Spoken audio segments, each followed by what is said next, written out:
बच्चों, ये संस्कृत का पहला पाठ है वंदना।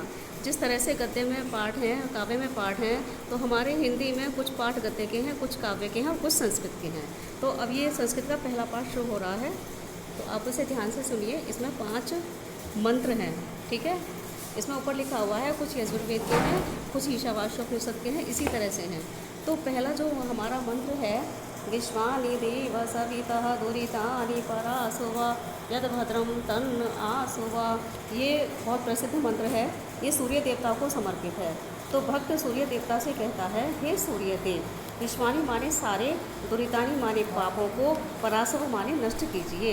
हे सूर्य देव, आप हमारे सारे पापों को नष्ट कीजिए। यद माने जो, भद्रम माने कल्याणकारी, जो कल्याणकारी है, तन्ना उसे, ना माने हमें, आसुव माने प्रदान कीजिए, उसे हमें प्रदान कीजिए। तो ये बहुत अच्छा मंत्र है, आप इसको याद करेंगे और सुबह को सूर्य को जल देते समय इसको बोलना चाहिए। इसमें लिखा हुआ है कि अपनी मनोकामना पूर्ति हेतु ईश्वर को प्रसन्न करने का इसमें वर्णन किया गया है। दूसरा मंत्र है, ईशावास्यमिदं सर्वं यत् किंच जगत्याम जगत् तेन तत्तेन भुंजिथा मा गृधा कस्य स्विद्धनम। ये भी बहुत प्रसिद्ध मंत्र है, ठीक है।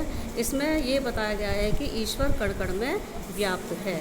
तो इसमें कहा गया है, जगत्याम जगत, इस जड़ चेतन संसार में, यत किंच जो कुछ है, वह सब ईशा ईश्वर से, वास्य माने व्याप्त है, यह वह सब ईश्वर से व्याप्त है। इसलिए तेन त्यक्तेन भुंजिथा, त्याग पूर्वक भोग करो, अर्थात भोग करने में अपनी इच्छाओं का पालन करते समय, वस्तुओं का भोग करते समय त्याग की भावना होनी चाहिए। तो त्याग पूर्वक भोग करो। माँ माने नहीं, गृधः माने लोभ, कस्य माने किसी के, धनम माने धन का, किसी के धन का लोभ मत करो। हमें किसी के धन पर दृष्टि नहीं डालनी चाहिए। शास्त्र कहते हैं कि अपने कमाए हुए धन पर ही संतोष रखना चाहिए। इस बात का हमें अपने जीवन में विशेष ध्यान रखना है। 2 हो चुके हैं, तीसरा है, तीसरा भी बहुत प्रसिद्ध है। ये हमारे यहाँ पहले प्रार्थना होती थी, मैं आपको एक बार गाकर बताती हूँ। ये सहनाववतु सहनौ भुनक्तु सह वीर्यं करवावहै तेजस्विनावधीतमस्तु मा विद्विषावहै। ये श्लोक है या जो मंत्र है, इसमें गुरु और शिष्य परमात्मा से प्रार्थना करते हैं। दोनों कहते हैं कि सह माने साथ, नौ माने हम दोनों, अवतु माने रक्षा करें। हे परमात्मा, हे ईश्वर, आप हम दोनों की साथ साथ रक्षा करें। सह नौ भुनक्तु, हम दोनों का साथ साथ पालन करें। सह वीर्यम करवा वही, हम दोनों साथ साथ पराक्रम अर्थात शक्ति के कार्य करें।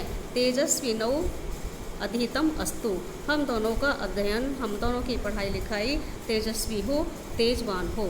माँ विद्विषा वाही, हम दोनों आपस में द्वेष ना करें, लड़ाई झगड़ा ना करें, अर्थात गुरु और शिष्य के संबंध में माधुर्य भाव हो, समरसता का भाव हो, ये इसमें कहा गया है। अब चौथा है, ये इसमें एक ही लाइन का है, ये उत्तिष्ठत जागृत प्राप्य वरान निबोधत। इसमें कहा गया है कि मनुष्य को सावधान पूर्वक अपने कर्म करने चाहिए, आलस्य नहीं करना चाहिए। तो कहा गया है, उत्तिष्ठत उठो, जागृत जागो, प्राप्य वरान श्रेष्ठ मनुष्यों के पास जाकर, निबोधत ज्ञान प्राप्त करो। 5वां है, यतो यतः समीहसे ततो नो अभयम कुरु, शन्नः कुरु प्रजाभ्यो अभयम न पशुभ्यः। न माने होता है हमारा।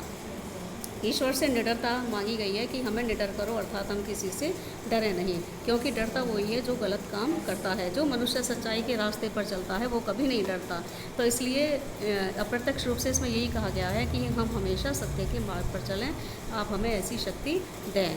तो इसलिए निडरता का वरदान मांगा गया है। तो कहा गया है, यतो यतः समीह से, आप जिससे चाहते हो उससे हमें निडर करो। शम नः, शम माने कल्याण, नह माने हमारी प्रजाओं का कल्याण करो। प्रजा का मतलब संतान भी होता है, तो हमारी संतानों का कल्याण करो। और नह, हमारे पशुओं को अभयम निडर करो, हमारे पशुओं को निडर करो। तो इस तरह से ये 5 मंत्र हो गए, आप इनको बहुत ध्यान से सुनिएगा। धन्यवाद।